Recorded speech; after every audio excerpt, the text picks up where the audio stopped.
any amplified event where more than one microphone or other transducer is required, there will be one or more mixing consoles in use. The console that sends a signal to the main speakers for the audience to hear is called the front of house console, or FOH. Depending on the number of signals and the complexity of the show to be mixed, that board may be operated by one or more sound engineers. For a small show, the FOH engineer also serves as the monitor mixer, sending one or more mixes to the performer's monitoring equipment. In a large show, there is often a separate mixing console for the monitor mixes, operated by one or more sound engineers. In addition, there may be mixing consoles in use for broadcast or live stream purposes, or for recording purposes. Mixing boards can be as small as just a few channels, or can be huge consoles with 64 or more channels. They can be analog, digital, or hybrid. They can also seem very intimidating, especially the larger consoles. Fortunately, they're actually pretty simple to operate once you know the functions they perform and what sections of the board are involved in performing each of those functions. In this unit, we're going to look at a mixing console section by section and talk about what each section does. For this purpose, we're going to use a relatively small 16-channel analog mixer, but the concepts we discuss will be common to all mixing consoles. First, a word about analog versus digital. In the first two units, we discussed how a transducer converts the mechanical energy generated by a vibration into electrical energy. The mechanical sound wave is converted into pulses of electricity that mimic the shape, amplitude, and frequency of the sound wave. They are said to be analogous to the sound wave. An analog mixer retains these analogous electrical waves as they travel through its circuitry, modifying their amplitude and harmonic content, and combining the separate signals before sending them to the power amplifier and speakers to be converted back into sound waves for the listener. A digital mixer does the same thing, except that at a certain point in the signal path, it converts the analog signals into digital code. A computer processor then performs the rest of the tasks before converting the final mixed signal back into an analog electrical pulse to be sent to the power amplifier. How it does this is beyond the scope of this tutorial, but rest assured, if you have the knowledge to operate an analog board of any size, those skills can be transferred to a digital board with just a little practice. Before we can do any mixing, we must get the signals into the mixing board. So let's start by looking at the inputs and outputs. For small mixers that are meant to be mounted in a rack, these are sometimes on the same panel as the controls, but in most cases, they are on the rear panel of the mixer. The inputs and outputs are arranged in groups by function. There are inputs for the signals coming from the performance, outputs to the main speakers, monitors, and other connected devices, and signal pathways for effects processors and recording devices. Let's look at the inputs first. Bear in mind that different mixers might have inputs and outputs located differently, and the number of each will vary with the number of channels on the board, but the concepts and functions are the same. In a row along the bottom, there are 16 XLR inputs, corresponding to the 16 channels on this mixer. These are balanced inputs for microphones. Signals entering here are sent to microphone preamplifiers in the console. We'll discuss those in more detail later. Directly above the XLR inputs is a row of quarter-inch phone jacks. These are for balanced or unbalanced line-level outputs. A line-level output of this type typically comes from an electronic instrument like an electronic keyboard, which has its own built-in preamplifier. These signals may or may not be sent to a preamplifier, but they typically don't need as much preamplification as a microphone signal. At the top are unbalanced inputs for a line-level signal from a playback device. On older boards like this, they'll often be labeled tape in, since this is where the left and right outputs of a tape recorder would be connected. On newer boards, these are usually labeled line in. You could connect a CD player or other playback device here. Newer digital players usually don't have this type of connectors, so you would need an adapter to make the connection.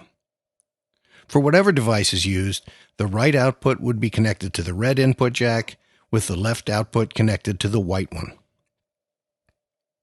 Now let's look at the outputs. Towards the left side on the top are the main outputs. There are 3 on this board: left, right, and mono. The left and right outputs would typically be connected to the left and right inputs on the amplifier, or the inputs on the left and right self-powered speakers. The signals coming from these outputs are controlled by the LR, or main mix fader, which we'll look at later. The mono output sends a monaural mix and can be used for a center fill speaker or other use. It has its own loudness knob just below it. 2 sections to the right are the tape outputs. As noted above, these were designed to be connected to the left and right inputs of a stereo tape recorder. They are unbalanced connectors, sending a duplicate of the main left and right outputs to a recording device or wherever else you might want to send them. The next pair of outputs to the right are labeled CR out. CR stands for control room. This board was designed to be used for recording work as well as live sound reinforcement, and these outputs were designed to send a left-right mix signal to the control room. You are unlikely to use these in a live sound situation, and there are some other areas of the board which you will probably not be concerned with, as you'll see. Next, to the right, are the subgroup outputs. We'll discuss subgroups in a little while. If you wanted to send a subgroup mix to an external device, you would attach it here. On the far top right are the direct outs. There are 8 of these on this board, 1 for each of the first 8 channels, and these are used to send individual signals from each channel to a multi-channel recording device. These outputs could also be used to send a channel signal to an effects processor. Towards the top right are the aux sends. An output is also called a send, and the aux sends are used to send separate auxiliary mixes, usually to a monitor for the performers. Aside from the pure inputs and outputs, there are some hybrid connectors for sending and receiving signals to and from external processors. One example of an external processor you might use is a compressor. A compressor is a device that reduces the difference between the lowest and highest voltages sent by a transducer. It automatically turns down the volume above a certain decibel threshold, so the loudness can be turned up to accommodate the soft sounds. Using a compressor can also be tricky, and it's beyond the scope of this unit. But if you were going to use one on an individual channel, you'd use a 1/4-inch tip sleeve connector here, which would send a signal from the channel via its tip. The compressed signal would then be returned to the mixer via the sleeve. Another time you might want to send a signal out of the board to be returned later is for effects units. The most common effects units add reverb or delay to a signal. A reverb unit takes the signal from the board, called the dry signal, and creates a reverberant effect, creating the illusion of spaciousness. The reverberant signal, minus the dry signal, is called the wet signal. The wet signal can then be blended with the dry signal to taste. A signal can be sent to an effects unit in multiple ways. If you want to send an individual channel to an effect unit and always have the effect be part of the signal, you could use the insert connector for that channel. Usually, though, you'll want to be able to control the wet-dry mix with the board. In that case, you could use a direct output if you only want to send a single channel to the effect, or an aux send or subgroup out if you want to process multiple channels with the effect. While the signals coming into an effect unit are usually mono, the output from the unit is usually stereo. so the left and right signal from an FX processor is returned via the stereo returns section. Finally, at the very top left of this board is the power section. This consists of a socket for the power plug, which is removed in this photo, a power on-off switch, and a switch to turn on phantom power when using one or more condenser microphones. On more sophisticated boards, there will often be a phantom power switch on each channel, which you will only turn on for the channels the condenser microphones are connected to. Smaller consoles like this often have just one switch which turns phantom power on or off to all channels. Certain microphones, notably older ribbon microphones, can be damaged by phantom power. Dynamic microphones just ignore it, so there's no problem plugging a dynamic microphone into a channel with phantom power turned on. It's highly unlikely that you will ever use a ribbon microphone of any kind in a live sound situation, so there's no cause for concern. One area where there is some cause for concern with the power section is the power on-off sequence. When powering up or down your sound reinforcement equipment, it's very important that the mixing console be the first item turned on and the last item turned off. Mixers often produce a power surge when turned off and on. If the amplifiers are already on or still on when this happens, you may hear a thump, bang, or squeal, and these can actually be powerful enough to blow out speakers, not to mention ears. Always make sure your amplifiers are turned off before turning your mixing console on or off. Now, let's examine the control surface. As with the input-output layout, the mixer controls are organized by function. The majority of the control surface is dominated by the channel strips.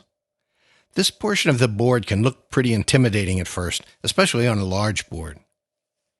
In reality, though, each channel strip is just like all the others. So once you understand the functions on a single strip, you understand most of what you need to know.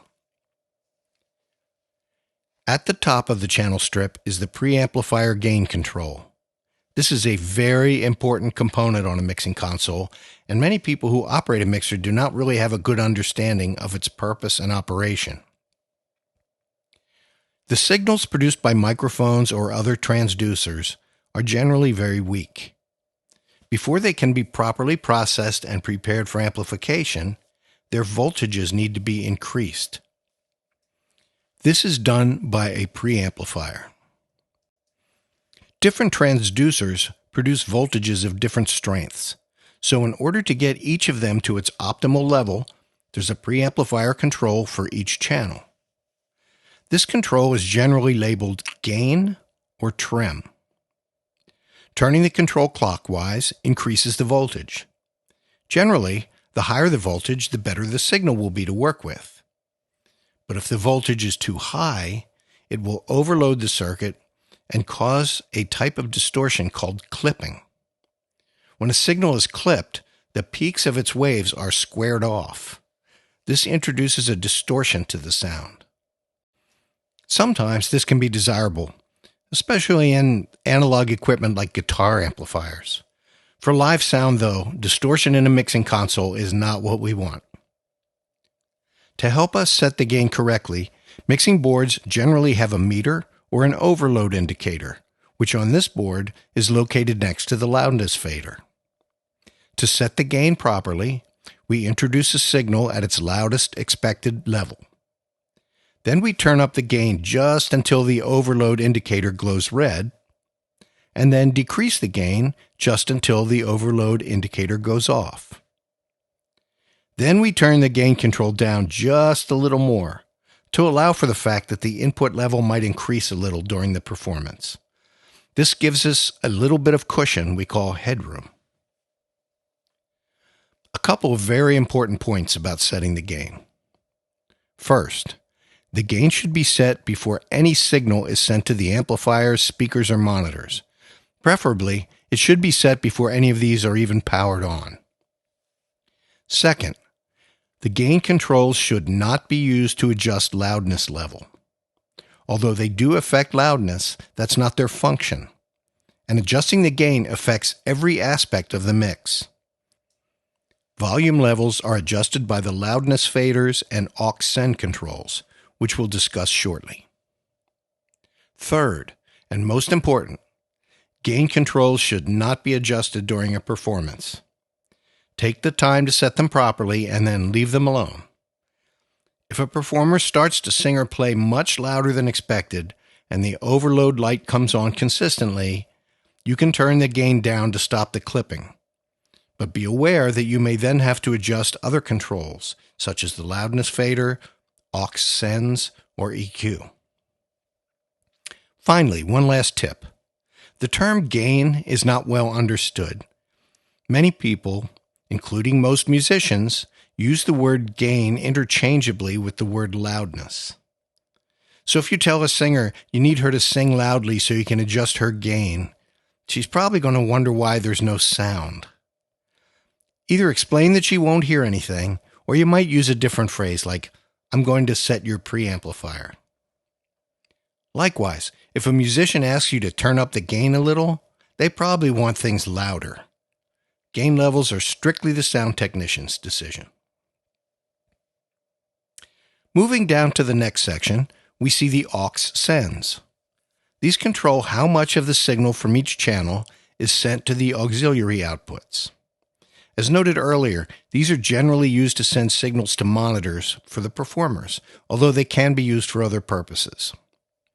Having aux sends on each channel allows each auxiliary output to have its own mix. One thing you'll notice in this section is a button labeled Pre. This is a pre-post selector.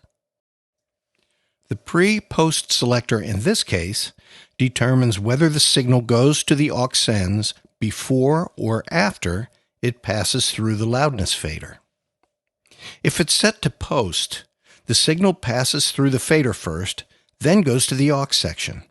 That means that turning the main loudness up or down also turns the aux loudness up or down. When using the aux sends to feed monitors, you'll want this set on pre. That way the amount of signal sent to the monitors is unaffected by the amount sent to the main outputs, which allows the monitor mixers to be independent of the main mix. The next section down is labeled EQ, which stands for Equalization. EQ allows you to change the tonal balance of the signal, increasing or decreasing the loudness of the top, bottom, or middle of the frequency spectrum for the sound. The blue knobs from the top down allow you to cut or boost the high, mid, and low frequencies respectively, while the white knob allows you to choose the center frequency for the mid-range knob. There are different kinds of equalizers, and equalization is an art unto itself, so we're not going to tackle it in any depth here. A little hands-on tinkering will give you a feel for how each knob affects the sound. There's also plenty of information online, as well as some great reference material, like this chart. One important equalization tip is that, before you boost a frequency, you should first try cutting a competing frequency. For example, if your signal sounds dull or muffled, before increasing the high end, you should try cutting the low end. Remember that any part of the signal you increase affects the overall gain of the signal. After carefully getting the gain just right, it would be a shame to mess it up by being careless with the EQ. Speaking of cutting frequencies, you'll notice that this board has a low cut switch on each channel. This cuts out all the frequencies below a certain frequency, in this case 75 Hz. This is a great tool and should be engaged on almost every track, since few instruments and no voices have any useful information below 75 Hz. So any sound that is there is just noise that muddies up your overall sound.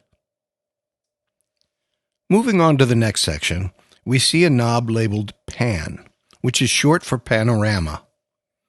If you are sending main left and right signals into a left and right speaker, the position of this knob determines where the signal appears relative to those speakers. Turned all the way counterclockwise, the signal will only appear in the left speaker. Turned all the way clockwise, the sound will only appear in the right. Turned to any position between the two, the sound will appear to be in a similar position between the two speakers. For live sound, it's almost always best to pan all channels to the center. That way, everyone in the room gets a similar mix. Just next to the pan knob is a mute button. Pushing this button will stop any signal in this channel from going to any output. It's a good thing to have if something starts making noise. It's also a good thing to check if no sound is coming out. The bottom part of this section is where you'll be spending most of your time during a performance. This is the loudness fader, generally called the channel fader or just the fader. The signal passes through the channel fader before being routed to its destination.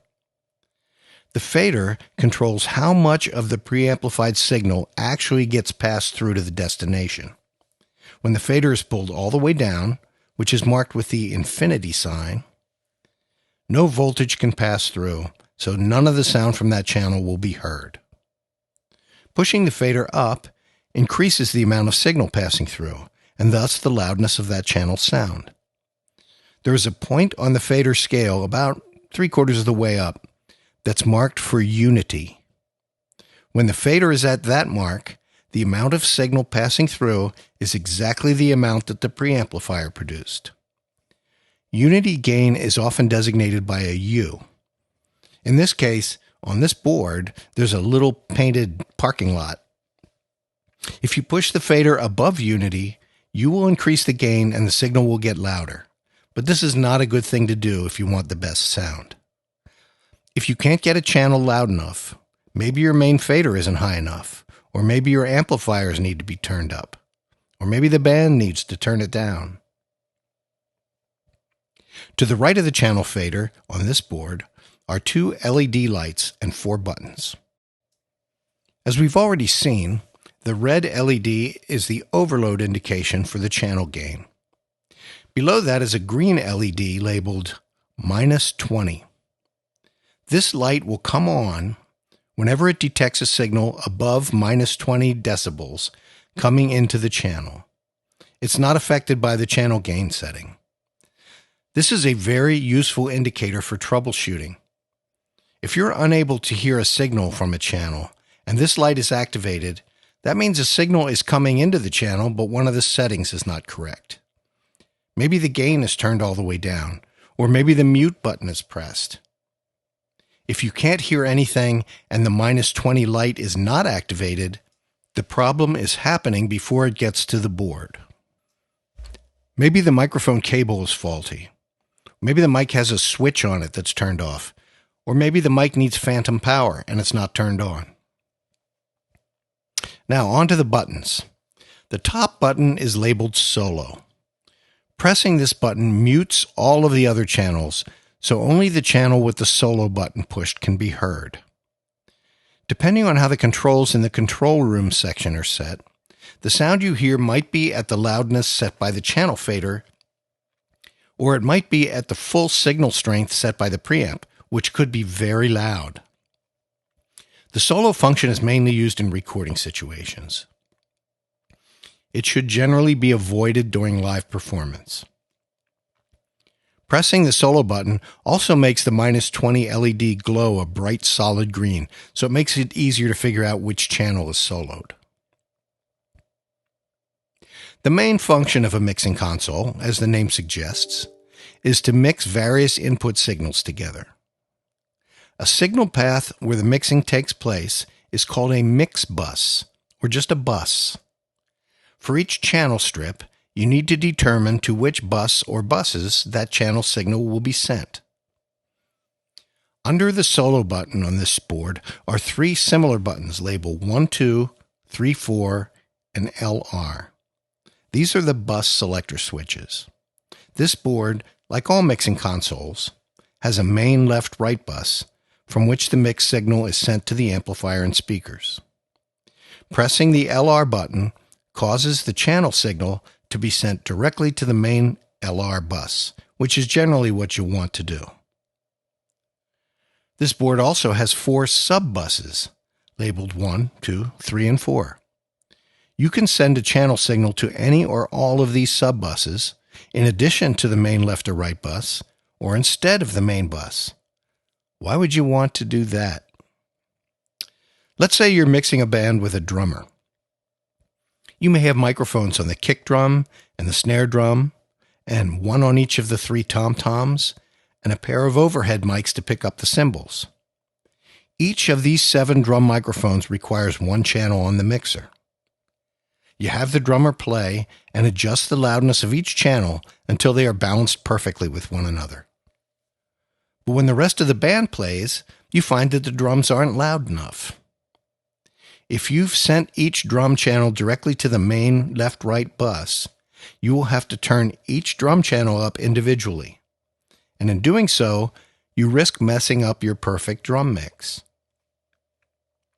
As an alternative, instead of sending the signals directly to the main left-right bus, you can send the drum channel signals to a sub-bus, or 2 if you're mixing in stereo. Then you'll send the signal from the sub-bus to the main left-right bus. That way, although you can still adjust the drum mix with the individual channel faders, you can also adjust the loudness of the drums as a group by using the sub-bus fader, which we'll see in another section of the board. There are other uses for the sub-buses as well, but the fact is that in most cases with a small board like this, you'll just want to send all your channel signals to the main left-right bus. Let's look at the section of the board with the bus faders. From the left, the first 4 faders are for the sub-buses. Above each fader are 2 switches labeled left and right. These switches determine where the signal from the sub-bus is sent.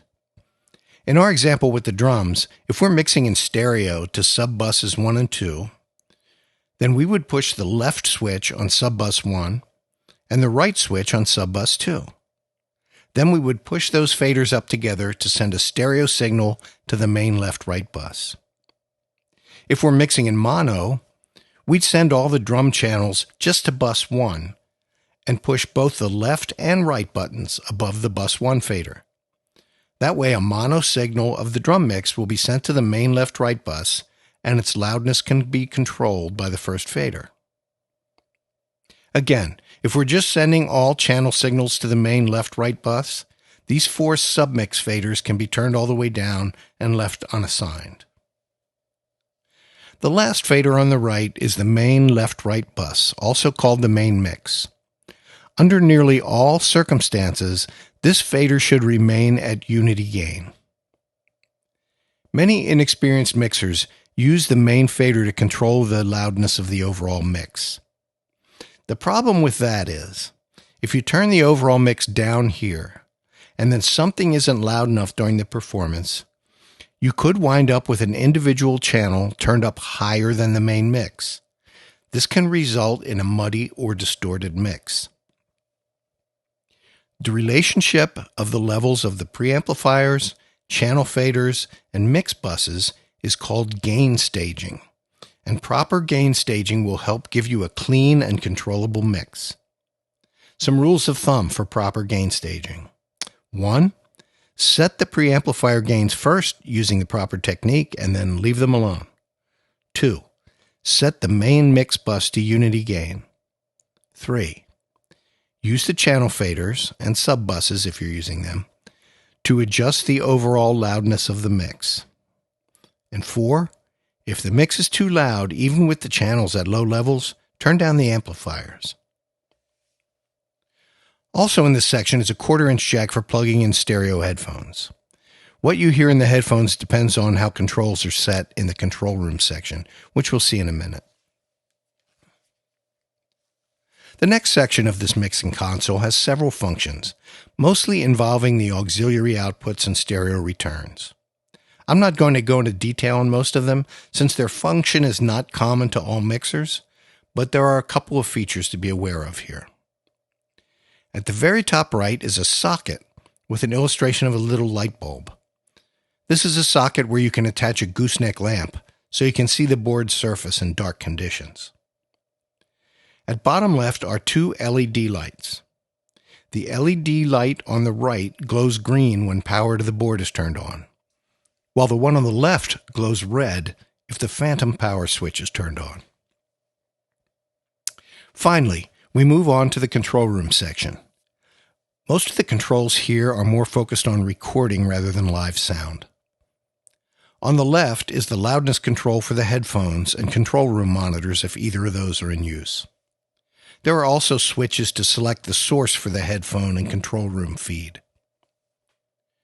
Next to that is the loudness control for the tape-in inputs.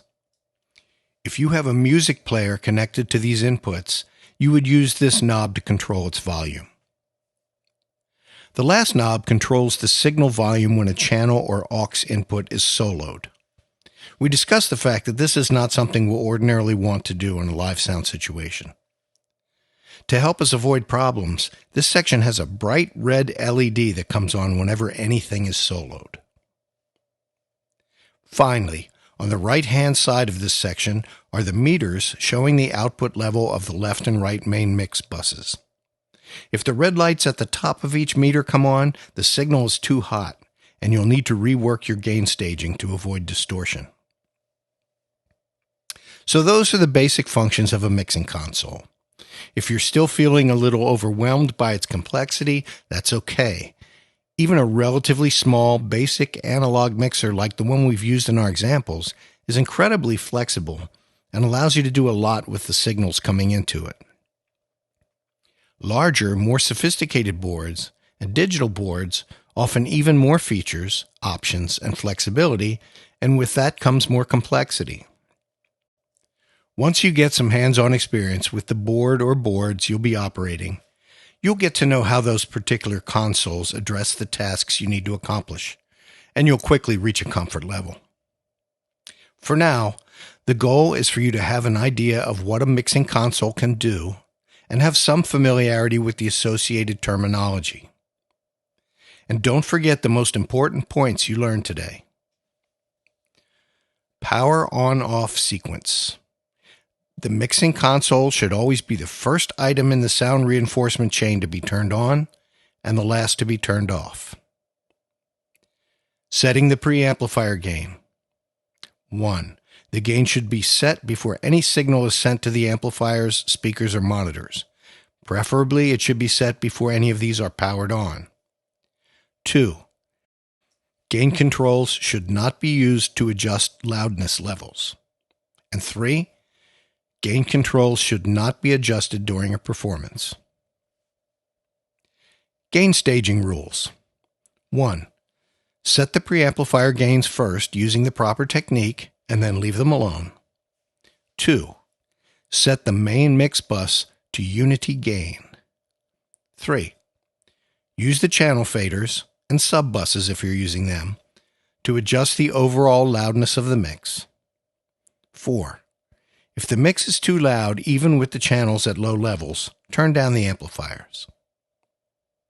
And finally, equalization best practices. Before boosting a frequency, try cutting a competing frequency. And with few exceptions, utilize the low cut or high pass on each channel.